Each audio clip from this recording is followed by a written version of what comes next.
Bonjour, bienvenue dans le plateau télé du salon Experimenta.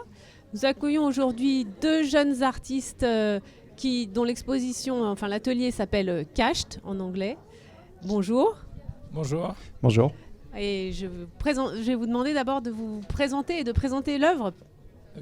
Moi j'appelle Vitas et ça c'est mon collègue Clément Boutier. On propose une expérience personnalisée. Cached, c'est un projet qui permet de rencontrer votre double digital à partir de vos données personnelles. Et c'est une narration spécifique pour vous qui est à partir du texte justement et de votre manière d'écrire sur les réseaux sociaux vous permet de justement comprendre comment ces types de données sont perçus ou comment vous êtes aperçu vous-même en tant qu'un être social par des algorithmes actuels employés par des réseaux sociaux. Et comment cette idée vous est-elle venue ?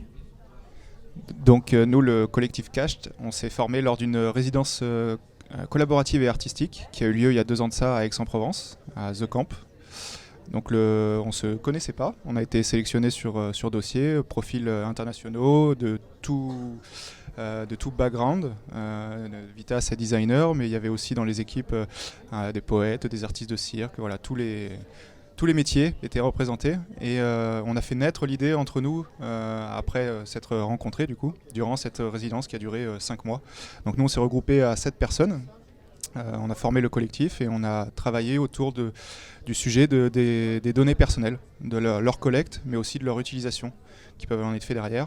Donc cette espèce de boîte noire que l'on ne voit pas dans des gros groupes comme Facebook, Google ou autres, qui utilisent nos données personnelles sans trop que l'on sache ce qu'ils en font. Et donc nous, on a essayé de recréer, en fait, de matérialiser cette boîte noire sous la forme donc, d'un miroir qui vous renvoie le traitement qui peut être fait de façon automatique par des machines, des algorithmes de vos données personnelles. Et donc du coup, le portrait psychologique qui en ressort, comment on peut vous connaître sans vous connaître. Très bien, oui, en effet, j'ai fait l'expérience, c'est assez troublant, ça marche assez bien. Et je voulais vous demander comment fonctionne l'algorithme en fait, comment vous y êtes pris techniquement pour faire fonctionner ce double digital. Alors nous, on s'est concentré sur l'aspect physique et narratif de l'expérience que vous avez vue. Donc c'est le miroir, c'est toute l'expérience audiovisuelle, puisque le miroir vous parle, vous montre des choses, vous montre vous-même. Donc c'est toutes ces choses-là qu'on a développées. Mais l'analyse en elle-même, l'analyse brute de vos données, c'est un algorithme que nous, on n'a pas codé nous-mêmes, puisque ça a duré,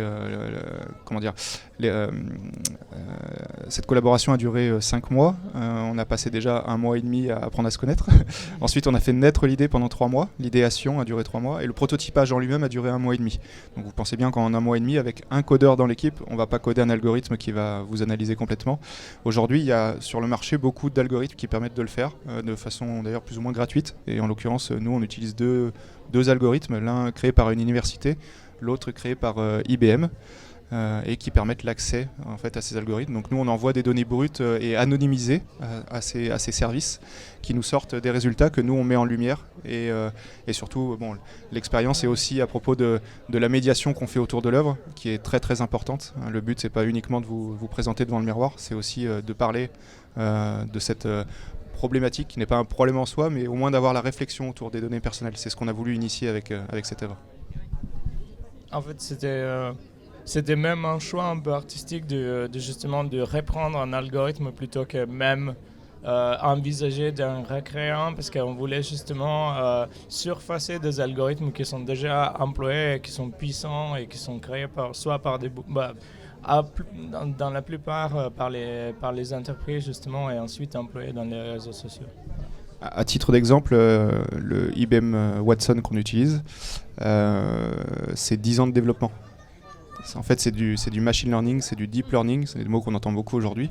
Mais concrètement, c'est nourrir une formule de calcul pendant 10 années avec différentes données. Voilà. Et nous, on a utilisé qu'un échantillon, c'est celui donc, de la psychométrie. Il y en a plusieurs sous-algorithmes, plusieurs traitements que Watson peut actuellement faire. Donc pour l'utilisateur de votre atelier, là, le but finalement c'est de vivre une expérience de face à face avec soi-même pour apprendre de nouvelles choses sur soi, ou alors est-ce que c'est de la réassurance, un but affectif, voilà.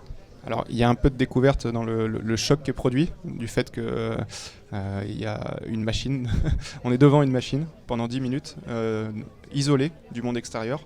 Donc c'est aussi l'histoire de prendre le temps de se poser et de réfléchir à cette problématique. Et c'est quelque chose aujourd'hui qu'on a un peu de mal à faire dans notre vie tous les jours, rien que se poser 10 minutes. C'est pour ça qu'on n'a pas proposé une application ou un simple site web sur lequel on peut se connecter avec notre smartphone, ce qui serait possible. Ce qui serait techniquement possible, mais ce qu'on n'a absolument pas voulu faire, c'est vraiment une œuvre physique pour prendre le temps de démarrer ou d'allumer l'étincelle de la réflexion autour de cette problématique qui est personnelle, avant tout personnelle.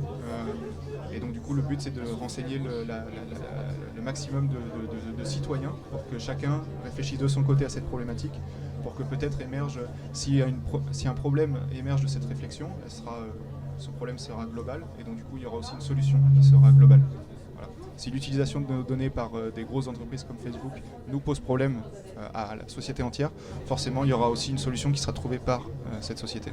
Voilà. En fait, dans l'aspect justement narratif, ça commence avec une côté un peu flatteuse, justement qui souligne les côtés positifs, et en fait on trouve que certaines personnes trouvent ça assez justement accommodant, parce qu'on nous met des casiers et on aime assez bien, comme par des horoscopes, d'être dit de qui on est, quelles sont nos personnalités. En fait, on arrive à facilement s'identifier, des fois, après ça dépend.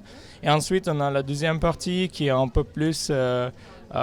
qui critique un peu la personnalité, qui gentiment dit à la personne qu'elle pourrait devenir un peu meilleure et donc tomber encore mieux dans les profils psychologiques, justement, à travers lesquels ensuite on peut être ciblé, voilà, dans les publicités ou même nos points de vue politiques. Mais c'est un parcours assez doux que certains gens trouvent surprenant, d'autres flippants. Voilà, ouais.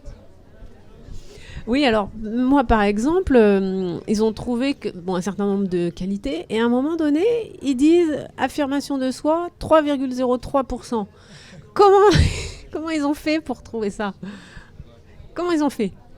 Concrètement, l'algorithme, il est basé sur une analyse des choses que vous avez pu écrire de votre main. C'est-à-dire qu'on propose aussi par exemple un workshop autour de cette thématique, un atelier où on va venir travailler autour d'un questionnaire, où on vous fait simplement écrire des choses, peu importe le sujet, mais derrière on envoie cet écrit à l'algorithme de la façon qu'on fait avec le miroir, et on est capable pareil de vous dresser le portrait à partir de vos écrits. En fait c'est une analyse de texte, le vocabulaire que vous utilisez, la syntaxe, etc. Et c'est avec ça qu'on est capable de savoir déjà beaucoup de choses. Alors est-ce que vous considérez que le texte que vous écrivez de votre main c'est une donnée personnelle? Ça dépend des gens. En l'occurrence... ouais. Ok. Donc, oui, si on considère que le texte écrit de notre main est une donnée personnelle, qu'est-ce qu'on peut dire? Est-ce que ça a de l'importance pour nous? Certains diront non, c'est juste des phrases que j'ai écrites comme ça. Et pourtant, on arrive déjà à avoir une idée. Donc, vous êtes à 3%. Ouais, 3,03%. Discrète. Discrète, voilà. En tout cas, c'est comme ça que vous apparaissez sur les réseaux sociaux. Ouais. Voilà. Et c'est aussi ça qu'il y a derrière, c'est que sur Facebook, on n'est pas forcément nous-mêmes, ou en tout cas pas 100% nous-mêmes. Et donc du coup, c'est un peu l'image de cette facette, de cette partie de nous-mêmes qui est en ligne et qu'on veut bien montrer aux autres. Voilà. Oui, il y a aussi cette côté justement de combien les gens, déjà, combien ils décident de publier. Et donc l'algorithme, on voit souvent ça dans des machines actuelles, qu'elles sont quand même quasi tout le temps obligés de donner une réponse. Donc même si vous avez, en fait, chez nous, IBM Watson, il marche à partir de 5 mots, qui est vraiment pas beaucoup. J'ai imaginé si j'ai essayé de deviner qui vous êtes à partir de 5 mots. Et donc il y a cette idée que, par exemple, si vous avez beaucoup des extrémités, justement, c'est-à-dire que peut-être il n'a pas eu assez de texte pour tirer des conclusions et donc il vous perçoit comme une... Ça serait la quantité quand même. Voilà, un voilà. peu. Ouais. Aussi, Ok. aussi, oui. Bon, bah merci beaucoup. On va s'arrêter là. Ouais. Et merci beaucoup. Au revoir. Au revoir. Ah oui, voilà.